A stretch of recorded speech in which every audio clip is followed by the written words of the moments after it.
Voilà, c'est autour de Gaël. Alors, bonjour de Madrid, au milieu de l'apocalypse à Madrid. Mais bon, ça va, ça va.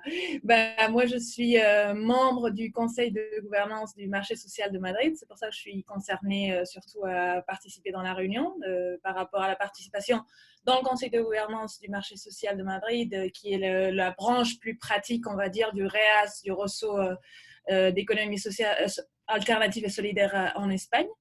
Puis, je participe aussi concrètement dans un groupe de travail au conseil, c'est pas exactement un conseil, mais c'est comme une commission de travail, ce qu'on appelle du bilan social à Madrid. Alors, bon, ça, je le suis depuis quelques années et voilà. Alors, je pourrais raconter un peu de l'expérience de Madrid. Et puis, d'autre part, à niveau personnel, moi, je suis prof à l'Université autonome de Madrid, comme dans le département d'anthropologie. Je suis anthropologue de formation. Alors, voilà, c'est un peu où j'en suis. Génial.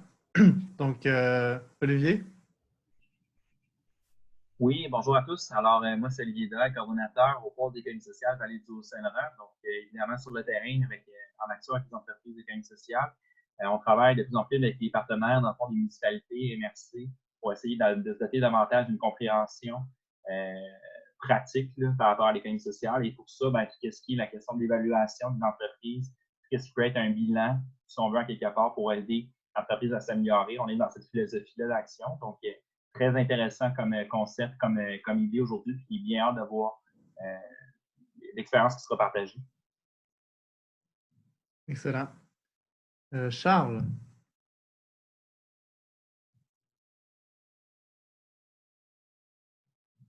Charles, t'as enlevé, on n'entend pas ton son. Pourtant, j'ai vu que tu as enlevé le mode muet, mais on dirait qu'il n'y a pas de prise de son. On peut passer à Martin pendant que Charles se débrouille avec ça. Bon, moi, vous m'entendez bien? Oui. Bon, mes écouteurs sont meilleurs que les tiens, Charles.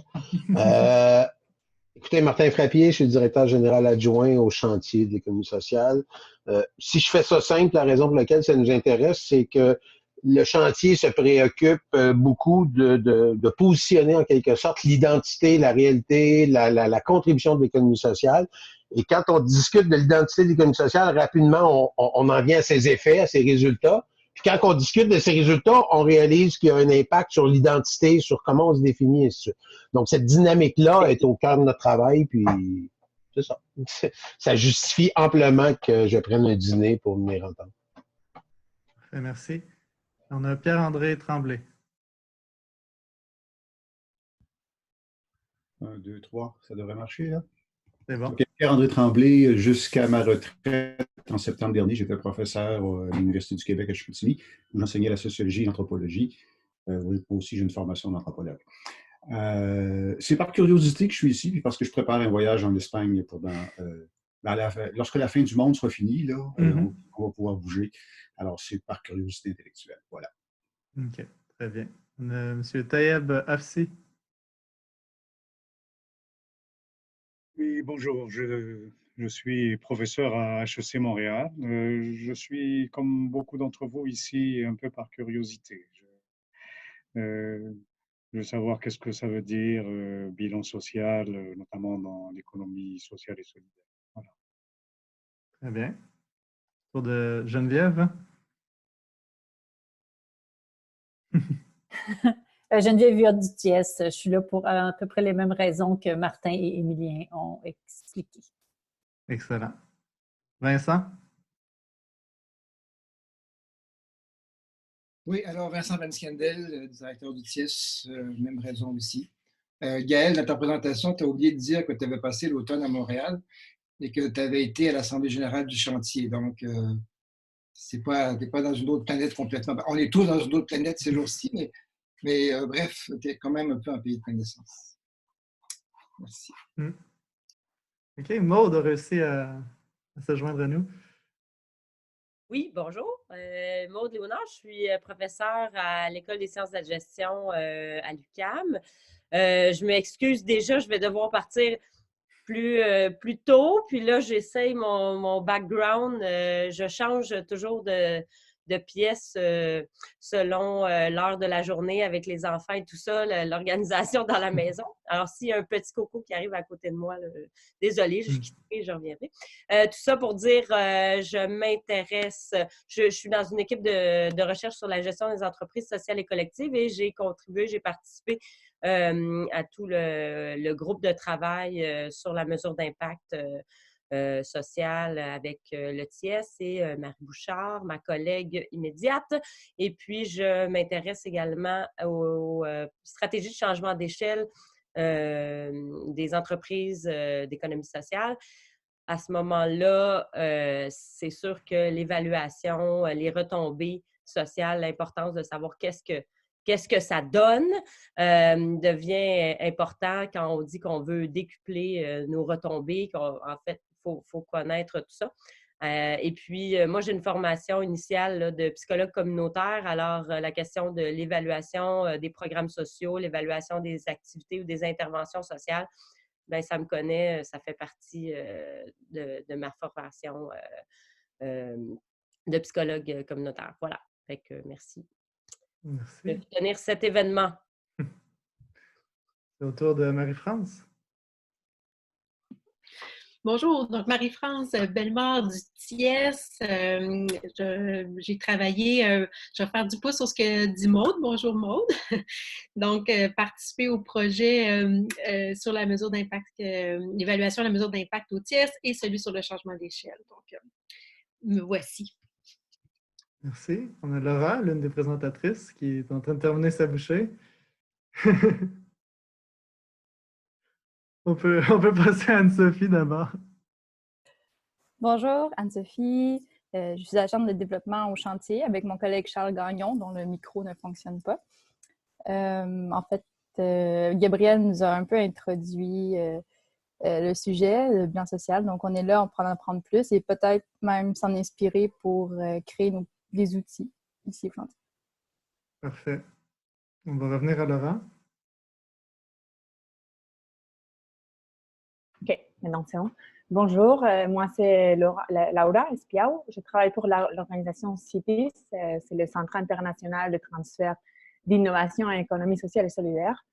Pour simplifier, on pourrait dire que c'est comme une sorte de TIES, mais à l'international. Donc, on essaye de faciliter le transfert de bonnes pratiques et de connaissances en économie sociale et solidaire entre différents territoires à l'international.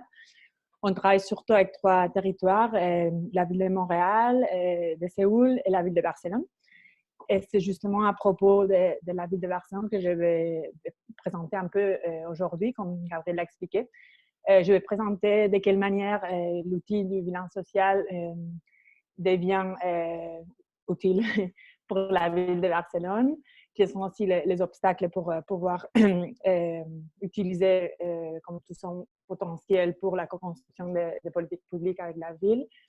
Et oui, un peu comme l'historique de comment cette collaboration a pu avoir lieu. Excellent. Il y a Passerelle Québec qui est avec nous. Qui se cache derrière l'identifiant Passerelle Québec? Peux-tu Pardon. Oui, bonjour, c'est Martin Derry du TIES, raison assez similaire à mes autres collègues. Voilà, je ne prendrai pas plus de temps.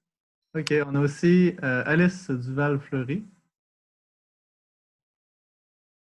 Oui, bonjour, Alice Duval-Fleury du pôle des entreprises d'économie sociale de la capitale nationale. Je suis conseillère en développement des affaires, puis ben, ça m'intéresse de voir ce qui se passe en Espagne. Puis, ben, c'est ça, là, je voyais dans l'invitation, il y avait un mot sur la certification des entreprises. Fait que nous, c'est un thème qui revient souvent. Fait que voilà. Bonjour à tout le monde. Bonjour, merci. Finalement, Myriam. Oui, bonjour tout le monde, Myriam Famille du TIES. Je suis là par curiosité. D'accord. Bon, ben, OK, je suis content qu'il y ait autant de monde, en fait. Puis, je suis content qu'on ait une diversité à la fois de professeurs et de praticiens, ou du moins du monde qui sont dans les réseaux de soutien à l'économie sociale, parce que c'est exactement les 2 publics cibles du TIES, ou du moins de cet événement aujourd'hui. quelques mots sur le fonctionnement. On a 1 heure ce midi. Il y en a déjà 15 minutes qui ont été passées autour de table, mais c'est pas grave, je pense que c'était utile. Ce qu'on va faire, c'est je vais faire une brève présentation avec Gaël et Laurent. Puis ça devrait prendre peut-être une demi-heure maximum, mais ça n'a pas besoin d'être... vous allez pouvoir m'interrompre. Vous pouvez m'interrompre s'il y a des questions de compréhension. Puis aussi, il y a des pauses qui sont prévues dans la présentation pour qu'on s'arrête et qu'on discute un peu pour approfondir ce qu'on vient de voir. Comme ça va être, je l'espère, une conversation plus que juste une présentation. Au niveau logistique, ce que je vais faire, c'est que je vais partager mon écran sur lequel il y a un PowerPoint. Puis, je vous invite à mettre votre micro muet, comme vous avez déjà tous commencé à le faire. Puis, vous pouvez aussi couper la transmission vidéo si vous voulez. Ça va peut-être nous aider à prendre moins de bandes passantes. Puis, de toute manière, ben, c'est mon écran que vous allez voir pour la prochaine demi-heure. Donc, c'est ça. Comme je dis, n'hésitez pas à m'interrompre s'il y a des questions. Et on rentre tout de suite dans la présentation. Donc, je vais voir si j'arrive à partager mon écran. Et aussi, vous pouvez utiliser le chat, la fonction chat, si vous voulez écrire des questions qui seront soulevées plus tard. OK, je viens d'activer le mode partage d'écran pour la présentation. Est-ce que vous pouvez me confirmer, quelqu'un, que c'est bien ce que vous voyez? Oui. Oui. Oui, c'est parfait. Oui. Excellent. Donc, on rentre dans le plan de la séance. On va parler du bilan social aujourd'hui. Bref présentation, c'est quoi? L'historique, tour de la plateforme. Très bref, on peut se connecter sur le site Internet. Je vais vous montrer de quoi ça a l'air. Regardez un peu c'est quoi les questions, plutôt les grands thèmes qui sont analysés. Essayer de comprendre pourquoi c'est intéressant pour les entreprises, pourquoi c'est intéressant pour les réseaux, et pourquoi il y a aussi des coûts, des limites qui font que ce n'est pas une pratique qui est déjà étendue à l'ensemble de la planète. On va prendre une pause pour des questions à ce moment-là. Puis ensuite, je vais céder la parole plutôt à Gaël, qui va parler de comment le REAS, le Réseau d'économie sociale de Madrid, a vécu justement la transition vers cet outil-là. Puis, on va terminer avec Laura qui va nous parler de comment la ville de Barcelone se sert du bilan social pour favoriser l'économie sociale. Je t'interromps, Gabriel. Est-ce que si tu es l'autre, tu pourrais lancer l'enregistrement parce qu'il semble que Gene1 n'est pas réussi. Oui, je pense que ça serait bien. Vous voyez l'avoir fait. Oui, déjà fait. L'enregistrement est déjà en cours. Parfait. Là, je vais partager mon écran à nouveau. Oups. Ça.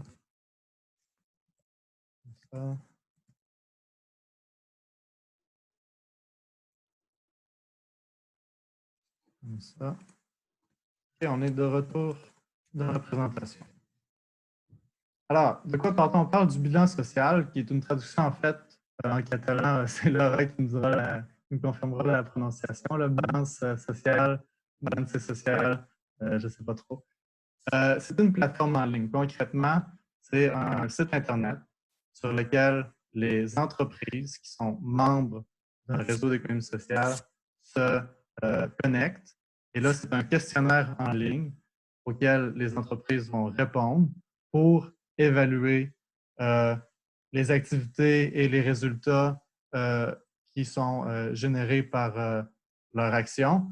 Mais vous verrez quand on va rentrer un peu dans les exemples de questions, ça apporte vraiment beaucoup plus sur les processus. On n'est pas vraiment dans les packs, on est dans la façon dont l'organisation opère.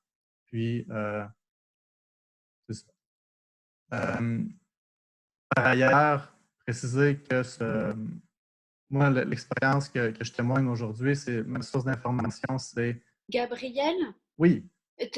Ton son est un petit peu saccadé par moment, ça va, ça vient. Juste, je ne sais pas si tu as moyen d'avoir une meilleure connexion. Non, Pour j'ai tout, pas moyen de soudainement avoir une meilleure connexion. je sais pas, le filaire. En tout cas, pour tout le monde, ça semble être la même chose, Problématique. un petit peu saccadé. Donc, on t'entend, mais c'est un peu aléatoire. Ouh, OK. Mm. Ben, on va essayer de continuer. Puis si ça ne s'arrange pas, Oui. Le micro Ma- avec l'écouteur, ça va être plus facile, Gabriel. ouais, ben là, c'est ça le setup que j'ai. Là. Je peux pas changer. Ah, ben c'est déjà mieux. On OK. peut enlever nos vidéos peut-être pour Ouais, pour mettre des chances de notre alléger. côté. Oui. D'accord. Donc, c'est ça, un bilan social, un outil en ligne, et ça s'inscrit dans le contexte des marchés sociaux. Donc là, à ce moment-là, je vais céder la parole à Gaëlle qui peut nous expliquer un peu comment le bilan social il est lié à ce qu'on a au Québec qui était Commercialisable, qui est devenu Excelos, qui est une plateforme de commercialisation des produits et services de l'économie sociale. Oui. Bon, ben, en fait, le bilan social se développe. Ce qu'on appelle le bilan social, ça a commencé à se parler de audit social d'abord. Et puis après, on a commencé à parler du bilan social dans les territoires, dans les régions. Mais au niveau national, au début, on parlait de audit social et on continue à faire cette différence. Quand on en parle de audit social, c'est au niveau du cadre national. Et quand on parle du bilan social, c'est plutôt au niveau régional. Alors, comment est-ce que ça marche? Ça s'est développé dans le REAS, que c'est le ressort le plus important, on va dire, dans le domaine de l'économie sociale et solidaire en Espagne, qui est un peu la branche plus politique de l'économie sociale solidaire en Espagne. Puis après, on a développé dans le REAS, à partir du REAS, les marchés sociaux, que c'est un peu la branche plus pratique de mettre en contact les producteurs avec les consommateurs dans les régions. Faire quelque chose de plus local, on va dire, un ressort plus local, qui fonctionne plus dans l'activité commerciale et d'échange, on va dire, et de mettre en contact les gens en tout ce qui est production, commercialisation, consommation, finance, toutes les entités dans tous les domaines qui existent sur le territoire, les mettre en contact. Alors, on va dire que le marché social, ça ne s'est pas développé dans tous les territoires. Il y a certains territoires, c'est encore le REAS national qui, on va dire, à la force sur ce territoire par rapport à l'économie sociale et solidaire.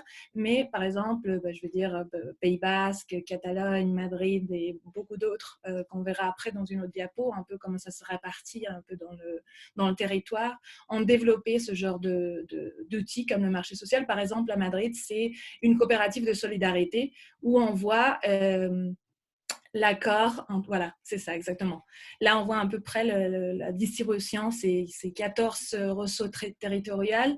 Pas tous, c'est des marchés sociaux. Comme je disais, il y en a certains que c'est le REAS qui a la responsabilité. Il y a un REAS régional, on va dire. Et puis après, 4 sectoriels dans différents domaines. Recyclage, finance, assurance énergie renouvelable et commerce équitable. Si tu veux revenir dans celle d'avant. Oui. Voilà, bon, voilà, c'est ce que je disais.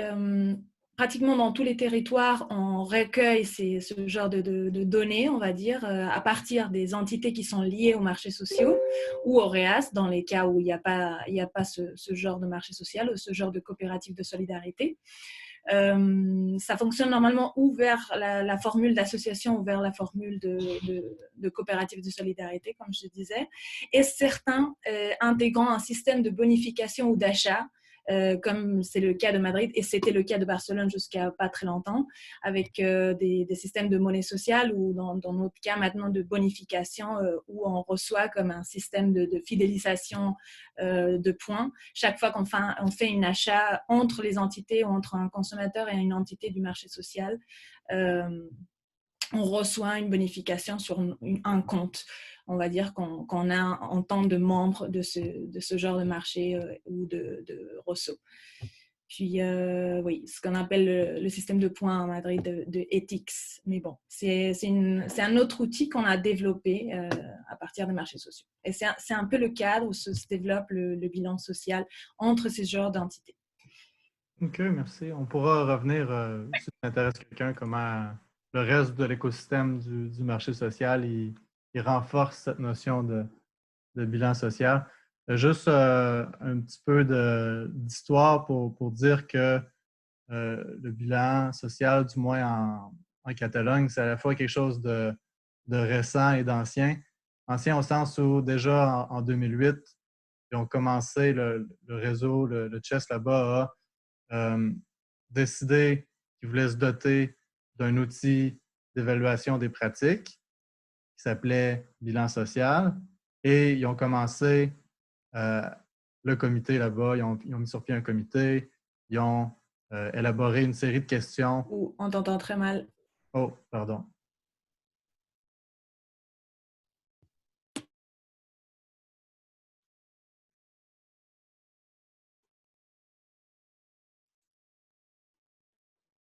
OK. Est-ce que je suis de retour pour vous? OK. Oui, tu l'es. C'est bon, je fais... ouais. C'est... je vais vous partager à nouveau les slides. OK. C'est ça, je disais, ça a commencé petit avec un comité qui a élaboré un questionnaire qui s'est doté d'une première plateforme pour que les entreprises puissent le remplir en ligne. Et vous voyez l'évolution 2008, 2009, 2010. On avait une quarantaine d'entreprises, tout au plus, qui s'en servaient. Puis là, récemment, ça a commencé à devenir de plus en plus populaire parce que la recette avait été éprouvée, parce qu'il y a des entreprises qui ont commencé à y voir un avantage, parce que la Ville de Barcelone a décidé qu'elle allait encourager cet outil-là, parce que l'expérience catalane a été étendue ailleurs en Espagne, à travers un modèle dont on pourra parler, où c'est ça, il y a comme une plateforme nationale, mais il y a des nœuds locaux qui sont chargés de la mise en œuvre. La plateforme, de quoi ça a l'air concrètement? Vous voyez là une capture d'écran. Donc, c'est on se connecte comme entreprise, on crée un compte. Il y a quelqu'un, dans le cas de la Catalogne, au CHESS, qui reçoit la demande de création de compte, qui confirme que c'est une entreprise qui existe vraiment, qui est membre de leur réseau. Ils reçoivent un mot de passe, ils peuvent accéder à la plateforme, commencent à répondre aux questions dans toutes les dimensions et à la fin, ça leur donne un rapport. Donc, c'est quoi ces questions-là? Ben, c'est des questions qui sont articulées à travers 6 dimensions. On a les aspects financiers, le genre, l'équité, démocratie, durabilité environnementale, engagement social et conditions de travail. Donc, pour chaque dimension, il y a une série de questions. Là, je pense que c'est vraiment, il faut que je précise qu'il y a 2 types de questionnaires. Il y a les questionnaires version de base. Il y a une quarantaine de questions. Il y a le questionnaire complet. Il y a une centaine de questions. Donc, de base, je pense que ça prend 2 heures environ à remplir si on a déjà toute l'information à disposition. Et le questionnaire complet, lui, va être beaucoup plus long parce qu'il est aussi complété par des questionnaires qui sont envoyés aux travailleurs ou à des parties prenantes pour connaître comment eux, ils sentent qu'ils sont impliqués ou pas dans l'organisation et dans la qualité du travail. Les questions vont donner un score. Ce score-là n'est pas affiché. On ne va pas donner 70 ou 82. Ben, il n'est pas... il est connu par l'entreprise qui a rempli le questionnaire, mais il n'est pas affiché et diffusé largement. La question qui est importante, c'est plutôt est-ce que vous atteignez un seuil minimal. Donc, ce seuil a été fixé à 40% de bonnes pratiques. Après ça, pour obtenir un score, ben, il faut partir de questions, les transformer en pointage. Fait qu'il y a des cas où la question, ça se répond par oui ou par non. Est-ce que vous avez une politique pour réduire votre empreinte carbone? Si vous avez dit oui, on a une politique, ben c'est bon, vous avez le point. Il y a des questions où il y a plutôt un jugement qui doit être fait. Puis là, ça veut dire qu'il va y avoir quelqu'un à l'autre bout, dans le réseau d'économie sociale, qui va regarder vos réponses et qui va dire ça c'est bon, ou ça c'est pas bon, ou ça vaut juste la moitié des points. Donc, dans tout exercice d'évaluation, il y a forcément une part de, je dirais pas de l'arbitraire, mais il y a une part de jugement qui doit être exercée. Puis je pense qu'on va pouvoir revenir à ça. Gaëlle, elle connaît mieux le système que moi, donc elle pourra faire des questions des enneries. Non, c'est très bien. Donc, si je donne quelques exemples de questions, bon, comment sont répartis les surplus dans l'entreprise? On cherche à évaluer si l'organisation redistribue ses profits à ses membres ou si elle ne distribue pas de profit du tout. Quel est l'écart de rémunération entre la personne qui est le mieux et le moins bien payé pour voir s'il y a un ratio qui est limité et qui n'excède pas, je ne sais pas c'est quoi le critère, peut-être 8:1 ou 10:1, quelque chose comme ça. Est-ce qu'il y a un contrôle interne des émissions de CO2?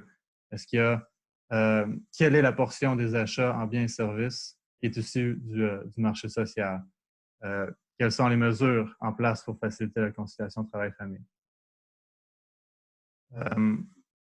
Est-ce qu'à cette étape-ci, il y a des questions par rapport justement à la plateforme en ligne et le questionnaire? Moi, j'aurais une question peut-être. Oui. Est-ce que tu m'entends? Ouais. Oui. Je ne suis pas sûr de comprendre, en fait.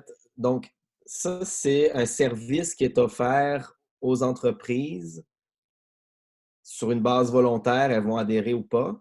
Mm-hmm. Et puis, une fois qu'elles vont recevoir l'évaluation, c'est à elles d'en faire ce qu'elles veulent avec, c'est ça? On va y venir, ça, c'est les prochaines slides, justement. OK, parce que j'étais en train de penser en quoi c'est différent de ce qu'on appelle la responsabilité sociale des entreprises. Ça s'inscrit certainement dans le mouvement de la responsabilité sociale des entreprises. Ça ressemble pas mal, par exemple, à ce que les plus grandes entreprises feraient avec la GRI, la Global Reporting Initiative.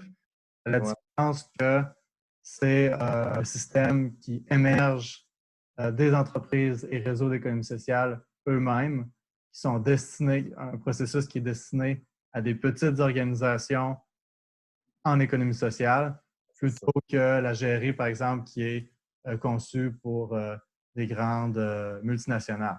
C'est ça que je voulais savoir, OK. Mais on est pas mal dans la même logique. Ouais. Et une autre différence que je vois, c'est justement que parce que ça s'adresse à des entreprises d'économie sociale, ben, les critères, les standards sont quand même plus élevés. On cherche à pousser les entreprises à agir de manière plus radicale, limiter le ratio de rémunération entre le plus haut et le mieux et le moins bien payé à 1 pour 8. En économie sociale, ça nous semble évident, mais si les multinationales devraient faire ça, ce serait catastrophique. Ils seraient incapables de respecter ça. OK, je comprends. Merci. Il y a une question aussi qui fait un peu la différence, c'est que le bilan social est utilisé pour donner des idées aux entités ou aux entreprises d'économie sociale de comment améliorer leurs pratiques. Alors, le bilan social, ce n'est pas seulement une évaluation, c'est comme une espèce de proposition de est-ce que tu fais ce genre de pratique dans ton entité? Est-ce que vous avez pensé à ça? C'est un peu de inspirer, on va dire, les pratiques dans le sens de la démocratie, de l'équité, de l'égalité de genre, de tout ce qui est compromis avec l'environnement et compromis social avec l'entourage local. C'est un peu comme aller un peu plus loin, être dans les bons numéros par rapport à la consommation ou par rapport à les émissions de contamination ou n'importe. C'est c'est un outil pour aider aussi, je veux dire, à leur pratique améliorée. OK. C'est propositionnel aussi, c'est pas juste évaluation. Exactement, exactement. D'accord, merci. Okay. Justement, on va répondre à la question pourquoi les entreprises s'engageraient là-dedans, pourquoi elles iraient passer des heures à répondre à un questionnaire. Ce ne sera pas juste pour le fun. Donc, premier incitatif, si elles obtiennent un score supérieur au seuil qui a été fixé à 40 %, elles vont pouvoir afficher un petit logo qui dit qu'elles sont certifiées bilan social basic ou bilan social complet. Ça devient un outil de communication pour elles, de dire qu'elles sont certifiées. Et donc, si ce bilan-là, au fur et à mesure qu'il va être connu, il va devenir garant d'une certaine qualité, d'un certain respect de principes associés à l'économie sociale pour le public. Ensuite, une autre carotte, c'est de pouvoir afficher ces produits et services sur le marché social. Donc, dans le cas de la Catalogne, si tu veux que tes produits et services soient référencés sur la plateforme de commercialisation des produits de l'économie sociale, tu es obligé de faire le test basic. Et à partir de là, tu es obligé aussi d'avoir un score de 40 %. Dans le cas de Madrid, c'est pas la même chose. Veux-tu peut-être, Gaël, tout de suite... en tout cas, il y aura une slide là-dessus plus tard. Je termine avec les points des incitatifs ici, puis je pense qu'il y aura des questions ensuite. S'engager là-dedans, c'est faire preuve de transparence. C'est montrer à ses utilisateurs, à ses membres, à ses clients potentiels que annuellement ou bien à tous les 2 ans, on montre comment on fonctionne à une tierce partie qui, dans le cas de la Catalogne et le CHES, le réseau d'économie sociale, qui vient confirmer que ce qui se fait semble avoir de l'allure. Donc, ça ressemble quasiment à un audit social. Mais ce n'est pas la même chose. Ensuite, ça peut devenir un outil de gestion et de benchmarking parce que il y a un score pour chacune des dimensions. Et on connaît la moyenne des résultats qui ont été obtenus par les autres entreprises qui ont rempli ce questionnaire-là l'année précédente. Ça fait qu'on peut voir où on se situe par rapport à cette moyenne-là, puis se poser des questions s'il semble avoir un écart. Finalement, depuis quelques années, la ville de Barcelone a décidé d'embarquer là-dedans, puis elle a décidé de demander, lorsqu'elle a des programmes qui encouragent les entreprises d'économie sociale, d'exiger une certification qui serait soit le balance social, soit quelque chose d'équivalent. Mais dans les faits, c'est pas mal la seule certification qui existe. Fait que ça revient à demander que le bilan social ait été complété. Et là, c'est Laura qui va pouvoir me corriger. C'est juste une niaiserie. Donc, on peut prendre des questions maintenant. Alors, il y a une série de questions dans le chat. Une question de Charles auquel Laura a en partie répondu. Je ne sais pas, Charles, si c'était satisfaisant, mais est-ce que le jugement arbitraire est sur la pondération des questions ou la crédibilité des réponses aux questions données par le répondant? Il y a 2 choses. Le jugement qu'exercent les personnes qui corrigent le questionnaire, je ne sais pas trop comment ça se passe. Il faudrait que je m'informe davantage. Puis ensuite, par rapport à la crédibilité des réponses qui sont fournies, pour l'instant, et c'est l'une des plus grandes faiblesses de l'outil, c'est purement sur la base d'autodéclaration. Donc, on fait confiance aux entreprises qui répondent au questionnaire de révéler, de dire des choses qui sont vraies. Maintenant, deux choses pour assurer qu'il y ait plus de chances que ce soit vrai. D'abord, on demande d'inclure des pièces jointes, des pièces jointes qui vont appuyer ces dires-là. Et dans le cas de la Catalogne, depuis cette année, ils vont commencer à faire des audits.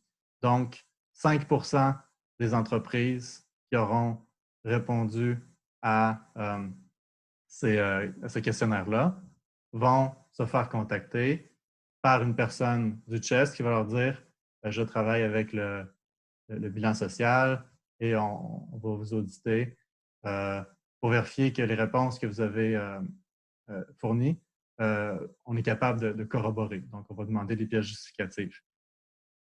Puis, comme 5%, c'est pas beaucoup, Ruben me disait que c'est pas purement aléatoire. Là, ils vont plutôt aller chercher les entreprises qui ont des réponses qui sont particulièrement, qui sortent de l'ordinaire ou bien des changements qui sont surprenants ou anormaux d'une année à l'autre pour essayer d'aller attraper justement les cas plus louches.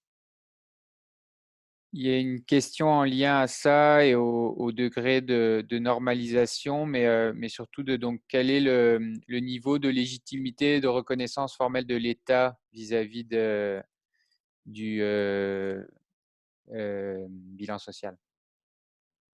L'État, je ne sais pas. La ville de Barcelone, c'est Laura qui peut répondre. À quel point est-ce que la ville trouve que c'est crédible? Oui, et en ce moment, le bilan social, c'est comme un saut et c'est quelque chose qui est donné juste par la TIES. Donc, ça n'a pas une reconnaissance formelle, administrative. Mais ils sont en train d'en faire une certification et dans ces cas-là, oui, ils vont pouvoir avoir comme une reconnaissance plus formelle et avoir comme un poids plus officiel en politique publique. Si ça répond à la question. Dernière question sur le temps que ça prend de remplir l'ensemble. Tu parlais de 2 heures pour la version la plus basique en ayant toutes les informations à disposition. Donc, on peut imaginer que c'est quand même beaucoup plus long pour l'ensemble du processus, puis d'aller collecter l'information. Ouais, ça, c'est Gaël qui va pouvoir répondre. Exact. En fait, ça dépend de la taille de l'entreprise, le temps qu'on met, parce que ça n'a rien à voir à mettre toutes les données d'une entreprise, petite entreprise de 3 personnes qu'une entreprise de 50 personnes. Alors, il y a aussi ce côté qu'il faut avoir en tête, que ce n'est pas la même chose pour des grosses entreprises. Normalement, nous, à Madrid, on a fait le long cette année. Il y avait des entreprises qui le faisaient en 2 heures. C'est possible. Ça dépend aussi de la quantité de données que tu as sous la main, parce que des fois, ce n'est pas facile pour les entités de faire la récolte de toutes les données qui sont demandées sur le formulaire. Alors, ça dépend aussi de l'organisation intérieure des entreprises, si ils ont une... comment est-ce qu'on dit si ces données sont déjà récoltées dans l'entreprise ou pas. C'est pas seulement le propre questionnaire, parce que le questionnaire, effectivement, on peut faire le long en 2 heures. Je dirais qu'on met pas moins de 2 heures, mais ça peut durer plus longtemps. Oui, exactement. Je veux dire, de 2 heures jusqu'à 4 heures. Il y a des gens qui le font en plusieurs jours, qui commencent à répondre. Il faut un petit peu un jour. Tu peux enregistrer et puis après le reprendre un peu plus tard. On donne à peu près, jusqu'à présent, on a donné comme 2 mois pour le faire. On essaye que ça soit 1 mois, mais finalement, ça devient toujours 2 mois de temps pour les entreprises du moment qu'on ouvre le questionnaire et qu'on ferme le questionnaire. Alors bon, il y a beaucoup d'entités qui le font, comme je dis, en plusieurs jours. Ok. Je vois que le temps file. J'imagine qu'on a encore beaucoup de choses à passer, mais rapidement, il restait 2 questions. Une, à savoir, est-ce qu'il y a des dimensions éliminatoires au sens où le 40% dont on parlait, c'est 40% qui est requis pour chaque dimension, ou c'est une moyenne de l'ensemble du pointage?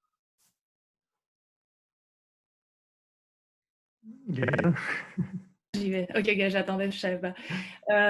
Il faut avoir une moyenne dans chaque question, en fait. Il faut, dans chaque bloc, on va dire. faut faire la moyenne de chaque bloc, pas de chaque question, mais si, il faut avoir comme un minimum de 40 dans chaque bloc. Par exemple, comme on voit les 6 blocs d'économie et politique de lucre, genre équité, sustainabilité, dans chaque, il faut avoir une moyenne de 40 en tout. Dans toutes les questions. Ouais. OK. J'imagine que tu vas nous parler un peu plus dans la suite du marché social et de son fonctionnement. Je pourrais, mais on peut faire. On peut le faire tout de suite, sinon, comme je ne sais pas quel était le déroulement. En fait, c'est que si je me mets à parler de marché social, je peux faire un petit résumé, mais on pourrait faire une autre rencontre seulement pour parler du marché social parce que c'est vraiment long aussi à expliquer. Mais peut-être très rapidement pour que les gens comprennent un peu mieux ce qu'on entend par là.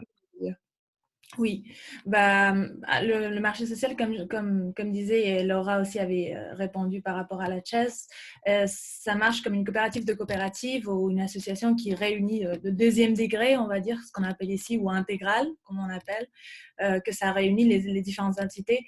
Et normalement, il y a des personnes professionnelles qui travaillent engagées. Embauchés par la coopérative ou l'association. Pas dans tous les territoires, comme je disais, ça dépend, ça change beaucoup les ressources, mais l'idée c'est de faire fonctionner un peu des différents projets dans la commercialisation, par exemple tout ce qui est faire de la pub de toutes les entités qui travaillent dans le marché social, mettre en contact pour qu'ils s'achètent entre les entités, les différentes ressources qu'ils en ont besoin entre eux. Et l'idée, c'est de fermer finalement le circuit économique dans des entreprises d'économie sociale et solidaire.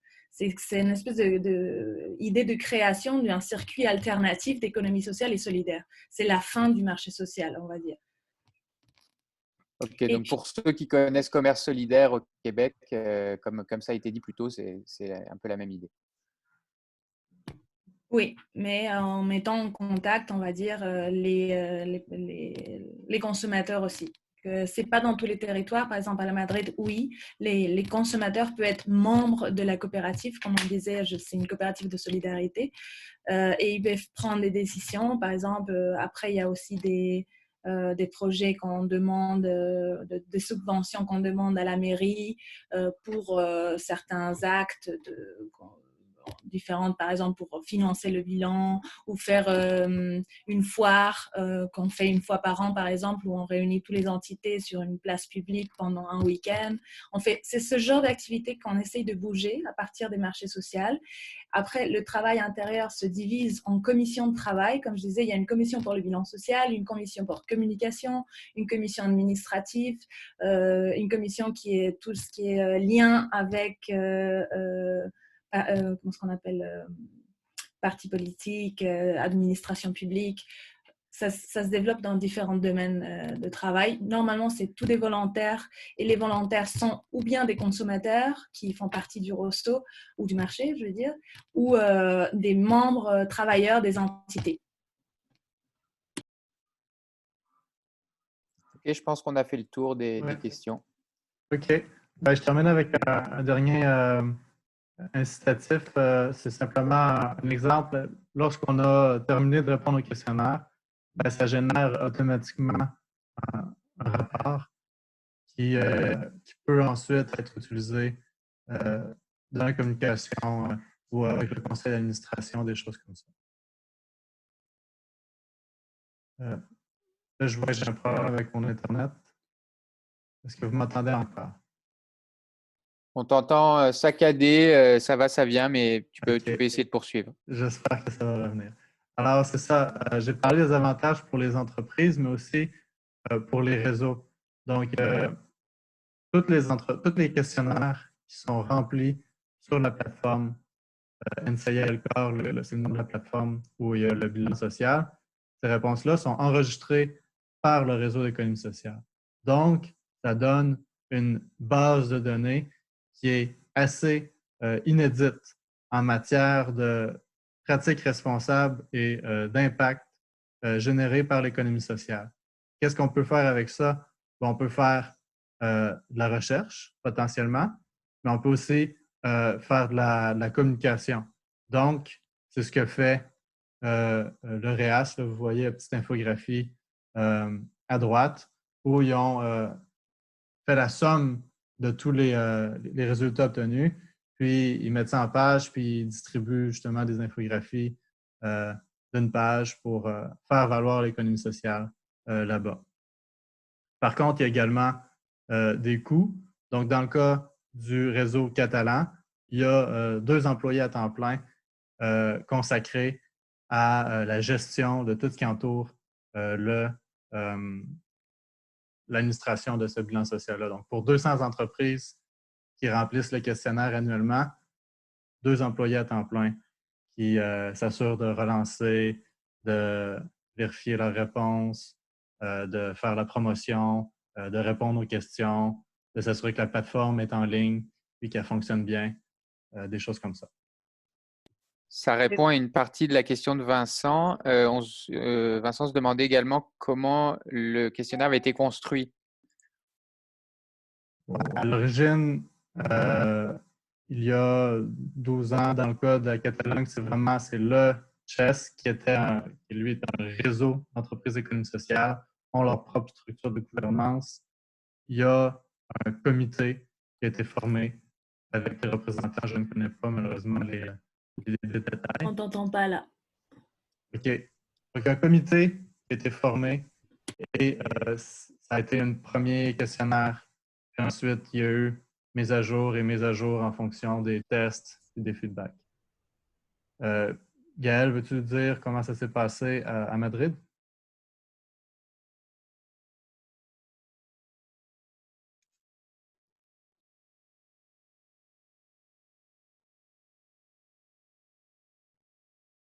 On n'a pas d'autres questions pour l'instant. Gaël, si tu veux nous parler du cas de Madrid, on t'écoute. Très bien.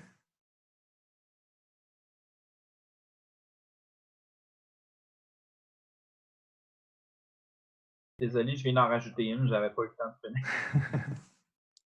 Il y a Myriam qui demande aussi si on souhaite en savoir plus au sujet des dimensions, par exemple gouvernance et démocratie, où est-ce qu'on peut trouver l'information? Je crois que Laura a envoyé un lien, j'imagine que c'est… Oui, c'est ça, c'est les liens où les entreprises vont remplir les bilans sociaux. Malheureusement, ce n'est pas en français ou en anglais. Mais si tu connais le basque, tu peux le faire en basque aussi. Il y a des documents PDF en catalan et en espagnol qui couvrent l'ensemble des questions auxquelles on peut accéder. On se demande aussi, toujours sur la construction du questionnaire, si ça a été fait à partir d'une école de pensée théorique particulière. Est-ce qu'on a pris en considération la vision des communs pour construire l'outil d'évaluation? Je ne saurais dire si c'était un concept en vogue il y a 12 ans quand ça a été élaboré pour la première fois. Par contre, ce que je peux dire, c'est qu'il y a des adaptations. Là. La plateforme, elle sert à administrer un module sur lequel il y a un questionnaire pour les entreprises d'économie sociale, mais il y a aussi des modules supplémentaires qui peuvent être développés. Il y en a justement un qui a été développé pour les besoins de la ville de Barcelone, qui a peut-être davantage rapport avec les communs. Puis, justement, Laura va avoir le temps d'en parler un petit peu plus tard. Bon. Pour l'instant, je suggère qu'on passe à la partie de Gaël sur l'expérience du REERS à Madrid.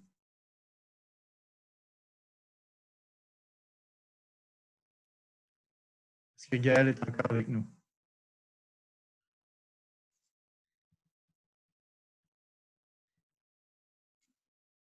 Est-ce qu'on passe à la partie de Laure? Oui, d'accord. Donc, oui, je vais vous présenter un peu comment ça a lieu la collaboration avec la ville de Barcelone autour du bilan social. Vous dire que c'est clairement à partir de 2015, avec l'arrivée au pouvoir de Barcelone en commun, qui a lieu une vraie collaboration, dans le sens où avant, il y avait eu quand même du support financier de la ville pour la mise en place de cette plateforme et de cet outil. Mais il n'y avait pas vraiment une implication de la ville pour faire croître et pour utiliser les bilans sociaux. À Barcelone en commun, ils arrivent au pouvoir et ils se retrouvent qu'il y a vraiment un manque d'outils et de structures pour faire des politiques publiques en économie sociale solidaire. Et en même temps, le bilan social est déjà en place depuis plusieurs années, comme Gabriel l'a expliqué. Et donc, pourtant, pour eux, c'est comme clairement un outil à profiter. Et une des questions qui leur intéresse beaucoup du bilan social, c'est le fait qu'il prend en considération les pratiques et des critères qualitatifs des organisations au-delà de leur forme juridique. Donc, ça permet d'élargir un peu les concepts d'économie sociale et solidaire et de rapprocher des organisations du tiers secteur, comme des fondations, des OBNL, qui traditionnellement n'étaient pas comme très proches à l'économie sociale et ça leur permet de les rapprocher, enfin. Ainsi, la ville de Barcelone agit vraiment comme un prescripteur du bilan social et cherche activement à l'utiliser et les considérer dans ses politiques publiques. Après, il y a quand même des contraintes légales. Donc, par exemple, pour les subventions, les bilans sociaux donnent des points à des entreprises. Le fait d'avoir complété un bilan social donne des points pour les subventions de la ville de Barcelone. Cependant, la ville ne peut pas obliger les entreprises à faire celui de la CHES. Ils le donnent quand même comme référence. Non? Donc, ils vont dire réalisation d'un bilan social, ils vont mettre les liens vers les bilans sociaux de la CHES, X points. Mais ils ne vont pas obliger que ce soit celui-là. Et en fait, il y a comme, je sais pas, des grandes organisations, des grands groupes comme Soara qui ont leur propre outil et ça ne va pas leur pénaliser qu'ils utilisent leurs propres outils et pas les bilans sociaux. Après, pour un autre domaine où les bilans sociaux est devenu pas mal utile, c'est par rapport aux clauses sociales. Donc, depuis la loi espagnole d'économie sociale de 2011, il y a un décret de contratation publique durable. Et bien que ça a été une bonne nouvelle pour les secteurs, en même temps, les principaux acteurs se sont demandé comment on fait pour assurer qu'il y a une offre de services et de produits en économie sociale et solidaire suffisante pour répondre à ce nouveau marché de contratation publique. Et c'est cela qui a motivé la création d'un directoire élargi d'organisation d'économie sociale et solidaire par Barcelone Activa. C'est comme une sorte de PME Montréal, c'est l'agence de développement local de la ville de Barcelone.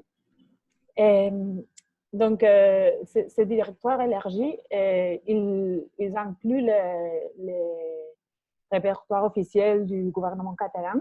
Donc, ça va être forcément par forme juridique, donc la liste d'entreprises d'insertion, des coopératives, des OBNL. Et ça inclut par contre aussi les répertoires des différents réseaux de l'économie sociale et solidaire et aussi des entreprises, c'est inclus comme information les entreprises qui ont rempli les bilans sociaux ou qui sont présentes dans l'outil PAMAPAM. Je ne vais pas expliquer maintenant, mais ça regroupe des initiatives et ce n'est pas forcément lié à la forme juridique. Et la manière comme le directoire a été créé, c'est fait que les entreprises qui sont les plus, qui travaillent le plus en réseau, donc qui sont affiliées au plus grand nombre d'organisations qui ont fait les bilans sociaux ou qui sont sur PAMAPAM, elles vont être favorisées. Donc, c'est comme un peu indirectement, c'est une manière d'utiliser les bilans sociaux pour favoriser les entreprises d'économie sociale et solidaire les plus actives. On peut passer à la suivante diapo.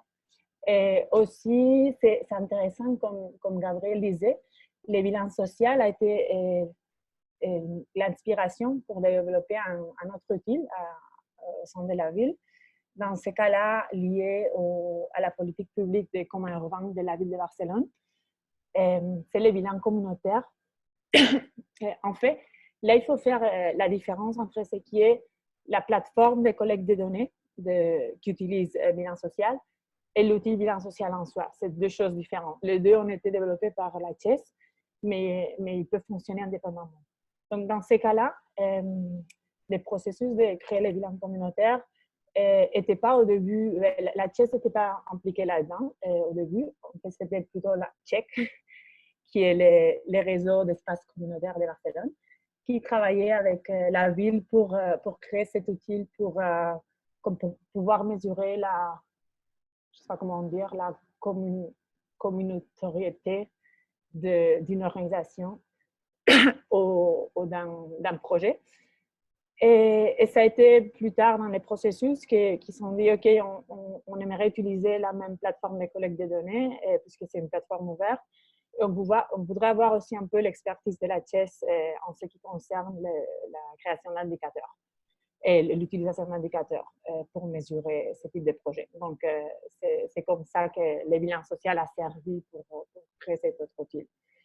Et pour finir, je donnerai comme exemple aussi que les deux choses, tant la plateforme de collecte de données comme l'outil de bilan social, ont été mises au service de la stratégie de la ville en économie sociale et solidaire 2020-2030 de la ville de Barcelone. Et dans ces cas-là, un comité de bilan social a été mis sur place pour, encore une fois, comme, faire comme un peu d'accompagnement par rapport aux indicateurs à utiliser pour faire ce suivi de l'exécution de la stratégie. Et aussi, d'un autre côté, il y a eu comme un accord entre tous les réseaux représentatifs de l'économie sociale solidaire et les organisations de l'économie sociale à Barcelone pour partager l'accès à cette plateforme et pouvoir apporter les données pour faire les suivis de la plateforme. Ça, c'est quelque chose de très récent. Et pour conclure, un peu comme pourquoi cette collaboration a été possible, d'un côté, il y a clairement la volonté politique de Barcelone en commun qui vraiment vise à promouvoir l'économie sociale et solidaire comme une manière de développer le territoire. Aussi le fait que l'équipe municipale avait besoin d'un tel outil, donc ils se sont retrouvés qu'il y avait un manque d'autres outils aux structures alternatives. Et le fait que le réseau catalan et barcelonais, dans ces cas, était vraiment bien organisé, était fort pour fournir, pour avoir créé à leur propre initiative un tel outil. Et pour finir, il y a toujours comme un espace de collaboration ouvert entre la TIES et la ville. Donc, il y a plusieurs commissions de travail, il y a des rencontres périodiques, et donc, ils sont constamment en communication, donc ça facilite beaucoup l'existence de cette collaboration. Et voilà, ça sert un peu tout par rapport à la collaboration avec Barcelone, la ville de Barcelone. J'en profite peut-être pour partager une petite question auquel peut-être Gaëlle pourra répondre avant sa présentation sur les coûts générés à la fois par le développement de cet outil du bilan social et puis ses coûts de gestion, et même chose pour le marché social. Est-ce que tu as une vague idée? C'est pour Gaëlle. Quiconque est capable de répondre. Vas-y, Laura. Si tu veux, non. En fait, je ne sais pas trop. Je sais que c'est deux personnes qui travaillent sur les projets de bilan social pour la TIES. Mais je ne saurais pas donner un chiffre particulier, ni ce serait quoi les coûts pour par exemple, la ville de Barcelone au REAS quand ils utilisent des bilans sociaux. Je pense que c'est peut-être plus, bon, la gestion, ça donne une idée en effet, mais plus le développement, l'énergie, les ressources qui ont été mises dans la construction de l'outil, des questionnaires, etc. Oui, exactement, Emilien. C'était ça ma question, parce que si, mettons, on veut développer un outil clairement en ligne, c'était ça surtout, de savoir combien est-ce qu'une application ou un truc comme ça aurait pu coûter. Donc, moi, je n'ai pas les chiffres exacts, mais pour ce qui est de la plateforme en ligne, il me semble que c'était pas tant que ça. C'était pas peut-être quelques dizaines de milliers de dollars. Mais un coup que c'est fait, c'est plutôt... c'est pas trop compliqué. C'est plutôt l'entretien, c'est plutôt l'animation, le côté humain, de faire en sorte que les gens ils prennent le temps de le remplir, puis qu'ils s'en servent, puis qu'ils voient la valeur, tout ça. Puis, si cette plateforme-là, elle existe, là, donc si le Québec voulait se doter d'un outil comparable, ben, peut-être qu'on pourrait utiliser la même plateforme, puis juste payer pour la traduction, puis développer notre propre questionnaire. Mais l'infrastructure numérique, elle existe déjà. Oui, en fait, elle a été créée pour pouvoir être mutualisée, donc pour pouvoir, je ne vais pas les données techniques, mais pour pouvoir accueillir différents types d'outils, pas seulement les bilans sociaux. Oui, exactement. Nous, à Madrid, par exemple, on avait choisi l'outil du bilan social de la CHES de Barcelone parce que précisément, c'était la plus adaptable, où on pouvait appliquer à n'importe quel questionnaire, qui donnait plus de possibilités, qu'on pouvait partager facilement. Parce qu'on avait trois différentes applications au début, tout au début, on va dire. Ok, je vois qu'il est déjà 13h35. Ouais, c'est On se donne... exactement ça. Ouais. Moi, je suis content de voir que Gaël est de retour, là, parce que j'ai eu une petite peur tout à l'heure, on ne t'entendait pas. Puis effectivement, il est déjà passé 1h30. Alors, si il y a des gens qui doivent quitter, on comprend. Donc, vous pouvez vous déconnecter, puis c'est correct. Puis pour ceux et celles qui souhaitent rester, on prendra encore peut-être 25 minutes jusqu'à 14h pour que Gaël nous parle un peu plus de comment ça s'est passé au REAS, puis qu'ensuite on pose des questions d'ordre un peu plus général. Pardon, je vois qu'Olivier avait posé une question par rapport aux besoins de l'équipe municipale. J'imagine que tu parles de Barcelone. C'était dans le sens où ils n'avaient pas d'informations sur les secteurs à la ville, le secteur économie sociale et solidaire. Et ils ont trouvé que l'outil de bilan social répondait justement à ces besoins de connaître de quoi on parle, c'est quoi la taille, c'est quoi les besoins, c'est quoi les manques qui ont les entreprises d'économie sociale et solidaire à la ville. OK, merci. C'était surtout l'élément par rapport, est-ce qu'il y avait, par exemple, le côté de l'approvisionnement ou du développement économique qui avait besoin, justement, c'est ça, de plus être capable d'identifier quoi acheter ou quelque chose comme ça, peut-être? En partie, oui, aussi. Et c'est pour ça que le projet de directoire élargi a eu lieu. Parce qu'il n'y avait pas avant comme un seul directoire des entreprises d'économie sociale et solidaire disponible. Super, merci.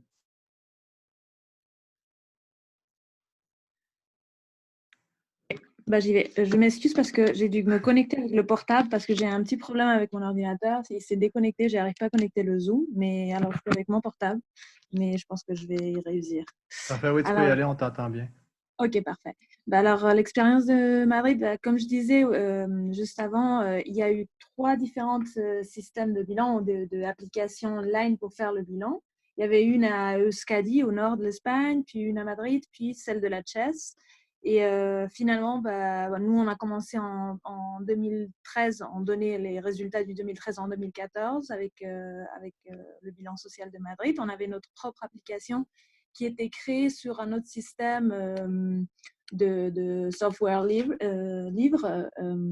c'est Lime Survey, que bon, c'était un peu plus simple dans le sens, mais ça donnait moins de possibilités que celui de Barcelone. C'est pour ça que finalement, pour simplifier tout ce qui est la récolte des données au niveau de l'État, de tout ce qui est l'économie sociale au niveau d'État, des différentes marchés sociaux et réseaux de REAS régional, on a dit que c'était plus facile de lier toutes les données sur la même application et que la CHES a donné la plus de possibilités. C'est pour ça que ça s'est fait en 2018, le rassemblement dans l'application de la CHES. Les 2 autres, on a arrêté de les utiliser. Comme Gabriel disait, on a 2 modules différents, un court et un long. À Madrid, par exemple, ça dépend des territoires, mais à Madrid, on proposait, ça dépend de la taille de l'entreprise, ils faisaient le court ou la longue. Si c'était une petite entreprise, ils faisaient le court parce que le long, c'était un peu trop pour eux. Mais on donnait un peu comme une option de vouloir remplir ou pas le long ou le court l'année passée. Jusqu'à présent, on faisait biannuel. Un an, on faisait le long et un an, on faisait le court. Mais toujours le court, les 50 questions qu'il y a sur le questionnaire court, c'est dans tous les tas. Et l'idée, c'est que on a les mêmes questions répondues dans toutes les régions pour qu'on puisse comparer. Alors ça, c'est comme le minimum qu'on fait toutes les années, puis après, on peut rajouter les autres. Nous, comme je disais, l'année dernière, c'était optionnel, faire le long. Et puis, qu'est-ce qu'on a rajouté aussi? Une différence par rapport à travailleurs indépendants et travailleurs, tout ce qui est travailleurs autonomes qu'on appelle ici, ou travailleurs indépendants en français peut-être. Parce que effectivement, les questions qui ont à voir avec la démocratie interne, ben, ça n'a pas de sens pour les travailleurs indépendants, que dans le cas de Madrid, on accepte qu'ils fassent partie en fait de l'économie sociale et solidaire, que ce n'est pas dans tous les territoires, pareil. Je pense que dans le cas de Barcelone, Laura, tu me corrigeras, c'est pas accepté ce genre de travailleurs indépendants comme économie sociale solidaire. Il me semblait que non, effectivement. Oui, ouais, exactement. Alors, nous, on fait cette différence. On a 2 questionnaires différents par rapport, quand tu rentres dans l'application, tu peux choisir quel genre de forme, je dirais, que tu es. Et voilà. Et directement, le questionnaire s'adapte à tes nécessités. Puis après, ce qu'on a mis de nouveauté, on va dire, en Madrid, c'est le questionnaire pour les employés. C'est anonyme et ce n'est pas seulement les administratifs qui vont devoir remplir le bilan social, sinon aussi au moins 2 ou 3 employés. Ça dépend de la taille de les entreprises. On essaie, l'idéal, ce serait que tous les employés remplissent ce questionnaire, mais finalement, on a du mal à convaincre les gens pour qu'ils répondent effectivement au questionnaire. Alors, au moins 2 personnes, travailleurs, qui répondent à les questions relatives au bien-être au travail et à la démocratie, pour avoir aussi un peu la comparaison. Ouais. Puis, question ajoutée au bilan social de Madrid par rapport à l'autre bilan, c'est principalement donner, comme je disais, des idées de genre de pratiques qu'on pourrait faire, par exemple, ressources ou temps de travail rémunéré consacré à la participation des initiatives de transformation sociale. Est-ce que les entités gardent certaines ressources, on va dire, pour libérer les travailleurs pour participer dans des mouvements sociaux ou d'autres événements sociaux qu'ils ont à voir avec la transformation sociale. Par exemple, pour vous donner une question, je ne vais pas m'arrêter parce que comme on est un peu court de temps, les spécifications des mesures de conciliation qu'on fait, on essaie qu'ils nous donnent aussi des idées parce qu'après, pour faire l'infographie, ça nous donne aussi de l'information, des pratiques, des bonnes pratiques qu'ils font dans les entités que nous, on ne connaît pas ou que d'autres entités ne connaissent pas. Alors, quand on partage l'infographie, voilà, ça donne un peu plus d'infos pour tout le monde, de partage de bonnes pratiques. Si tu peux passer, voilà, merci.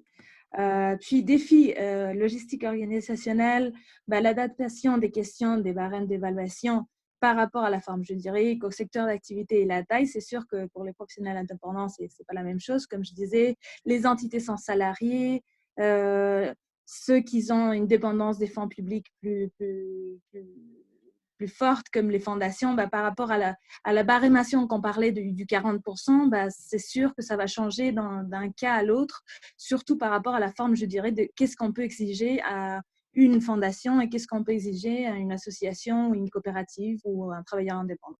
Puis d'autre part, la transparence, ça met un petit problème pour certaines entités, des petites entités normalement, parce que ça peut affecter à leur capacité de négociation des prix, parce que tout va être publié dans le website du ROSSO ou du marché social. Alors, il y en a certains qui ne voulaient pas publier ce genre de données par rapport au prix ou par rapport au salaire des travailleurs. Puis, la question de volontarité du processus, jusqu'à présent, comme on disait, c'est vraiment c'est quelque chose de volontaire que les entités font parce qu'ils croient à l'économie sociale et solidaire et ils veulent renforcer, mais ce n'est pas obligatoire. On essaye maintenant, comme je vais vous raconter après, de mettre des sanctions, on va dire, des entités qui ne le font pas dans le ROSSO. Mais jusqu'à présent, c'est vraiment une espèce de persécution des entités pour qu'ils le fassent. Il faut envoyer un mail, après les rappeler. Il y a certaines entités que c'est compliqué pour qu'ils arrivent à la fin du processus. Comme on voyait au début, de 800 entités d'économie sociale qu'il y a dans tout le ROSSO au niveau national, ils l'ont fait 530 l'année passée. Alors bon, on ne réussit pas à avoir on va dire la participation de tout le monde jusqu'à présent. Puis, la complexité de certains calculs, c'est pas toujours que tout le monde a les moyens ou qu'ils savent comment faire les calculs, par exemple, des émissions de CO2 ou la consommation annuelle d'électricité ou l'eau, parce qu'il faut avoir vraiment une comptabilité très détaillée. Et ce n'est pas toutes les entités qui font cette comptabilité avec autant de détails. Quand il y a beaucoup de différences entre les types de journées de travailleurs, quand ils font des journées partielles ou par heure, ce n'est pas facile pour les calculs. Alors ça, c'est une question qu'on essaye de travailler, de mettre des systèmes de calcul dans la propre application qui améliorissent ou qui rend plus facile pour les usagers qui vont faire le bilan. Puis après, la visibilité, la valorisation du bilan social, comme on disait, il n'y a pas une reconnaissance au niveau de l'administration publique jusqu'à présent de ce bilan. C'est plutôt une question de reconnaissance au niveau interne de qu'est-ce qu'on fait l'économie sociale et qu'est-ce qu'on appelle l'économie sociale, c'est quoi nos pratiques.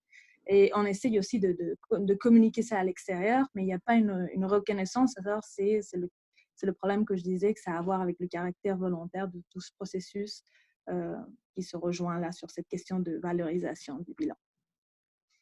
Puis, voilà, ça, c'est les sanctions appliquées dans le cas de Madrid. La première année, quand on rentre dans le marché social, normalement, on ne donne pas l'obligation de le faire, mais après un an de ne pas le faire, on va donner un avertissement et 2 ans sans le faire. Et on augmente, par exemple, la cotisation annuelle parce que toutes les entités qui font partie du marché social, ils vont faire une petite apportation annuelle au marché social ou au REAS. La présence dans le catalogue, la website ou l'application va se voir d'une manière différente, comme une entité qui est transparente ou pas transparente, pour le faire ou pas le faire. Puis après, des accès à bénéfices comme faire des activités, les foires ou d'autres événements ou les appels à offres qui font de temps en temps le REAS et les marchés sociaux. Puis 3 années sans le faire, c'est expulsion du ressort. Si tu peux, voilà.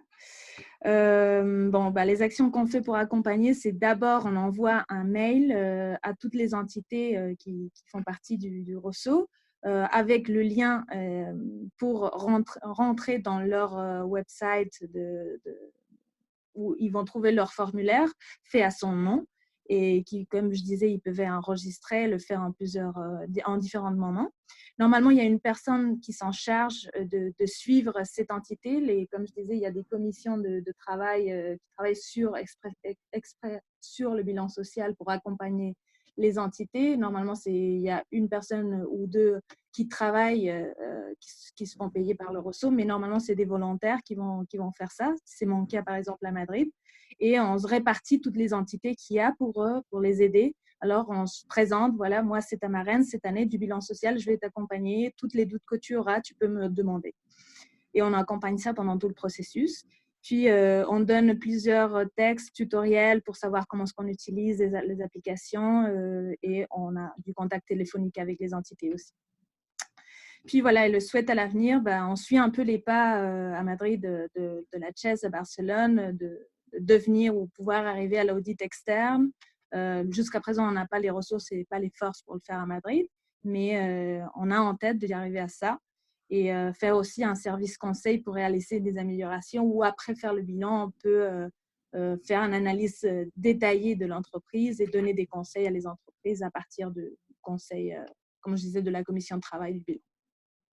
Puis, je ne sais pas qu'est-ce qui me resterait. Voilà. Alors, c'est à peu près ce que je voulais vous raconter.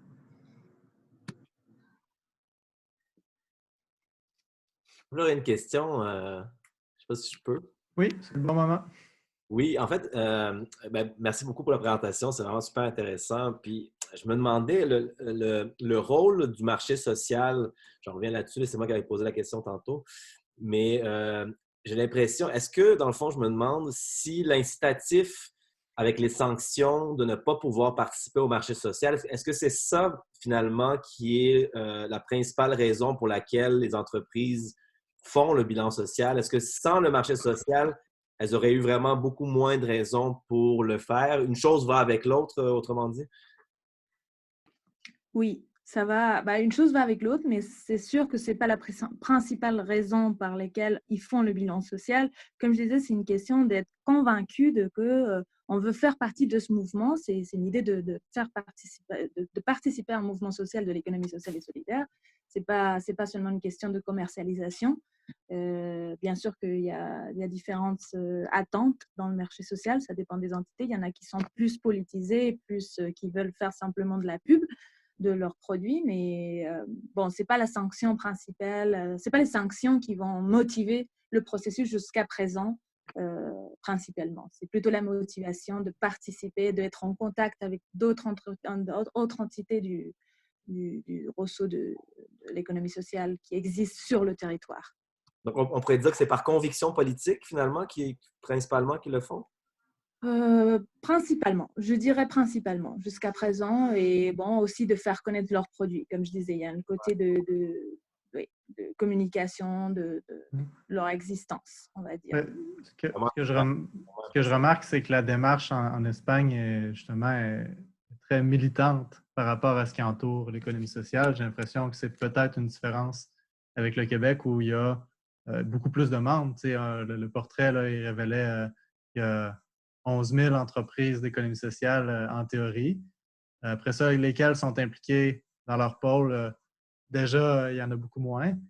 Puis après ça, ce qui arrive avec le REAS, c'est ça. C'est celles qui sont membres de ce réseau-là, c'est parce qu'ils ont fait un choix militant de faire partie d'une économie alternative. Qui fait toute la différence, je pense, selon moi. C'est vraiment impressionnant. Oui, c'est sûr qu'on attend qu'on reconnaît un peu plus l'économie sociale en Espagne parce qu'on n'a pas un système de statistiques qui reconnaît l'économie sociale. Alors, c'est une idée de se dire, on existe, on est là, et avec toutes ces données, on peut finalement faire de la pression au niveau politique de reconnaissance de tout ce secteur de l'économie sociale, qu'il n'y a pas eu une vraie reconnaissance à part la loi, mais c'est vraiment un peu pas concrété, on va dire. Et comme ça, on essaye de donner, de dire, voilà, on existe et on fait ça. Poser la question, en fait, si je peux la poser. La question, en fait, c'est par rapport aux avantages, justement, que ça procurait. Tantôt, on expliquait comme quoi il y avait l'accès potentiel à certaines subventions qui étaient comme réservées ou en tout cas qui étaient comme affectées par rapport à ça. De quoi il s'agit? Est-ce qu'il y a des critères précis par rapport à ça? Bref, je ne sais pas si vous pouvez en parler de cette application-là, si on veut. Laura, est-ce que tu sais comment ça fonctionne?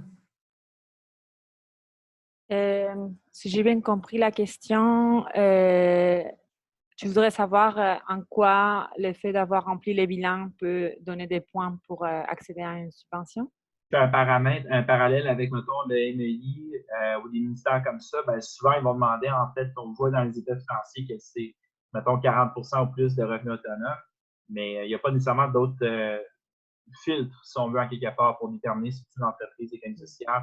As-tu un accès à quelque chose, le fait d'avoir passé un processus comme ça d'analyse? Bref, oui, c'est de savoir est-ce qu'il y a accès à des programmes particuliers par ceux qui passent par le bilan social. Non, c'est pas réservé aux personnes qui ont fait spécifiquement le bilan social de la TIES, mais la ville, dans le cas de la ville de Barcelone, ils décident de donner des points aux entreprises qui auraient fait un bilan social. Il ne faut pas nécessairement que ce soit celui de la TIES, même s'ils vont les référer. Donc, ils vont dire comme celui-là, ils vont mettre les liens. Donc, pour de cette manière encourager l'utilisation du bilan social. C'est ça, quand tu dis de donner des points, c'est dans le processus pour savoir s'ils sont éligibles à un programme de financement ou c'est dans le cas de marché public lorsque l'État se procure des biens et services? Non, c'est dans le cadre de subventions. Donc, j'imagine que ça doit changer d'une subvention à une autre, mais j'imagine qu'il y a différentes sections et tu peux obtenir un numéro maximum de points. Donc, l'effet d'avoir rempli un bilan va te donner quelques points. Bien. Est-ce qu'il y a d'autres questions?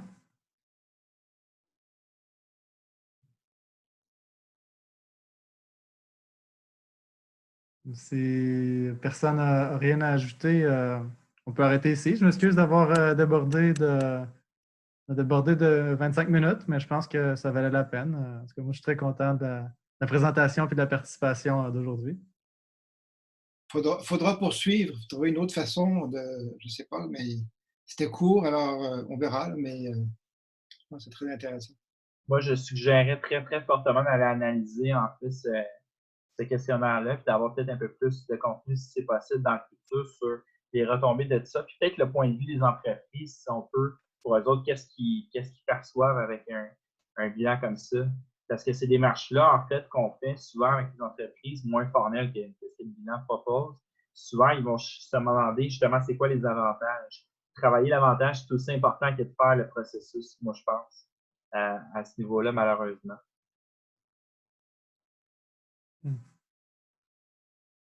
Oui, c'est vraiment le point où il faut travailler. L'utilité, comme je disais, la valorisation du bilan. On peut faire beaucoup de choses. On peut utiliser ce genre de données pour beaucoup plus de raisons qu'on a posées aujourd'hui sur la table.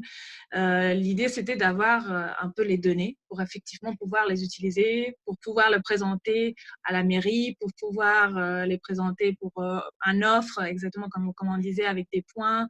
Par exemple, pour la participation dans la foire de Madrid, c'était obligatoire de faire le bilan social. Pour avoir accès à certaines offres du marché, comme je disais, ou du REAS, pour faire la website ou pouvoir te proposer à certains contrats, c'était obligatoire, mais c'est sûr qu'il faut renforcer ce genre d'utilité ou de la visibilité de l'utilité qu'il y a le bilan social.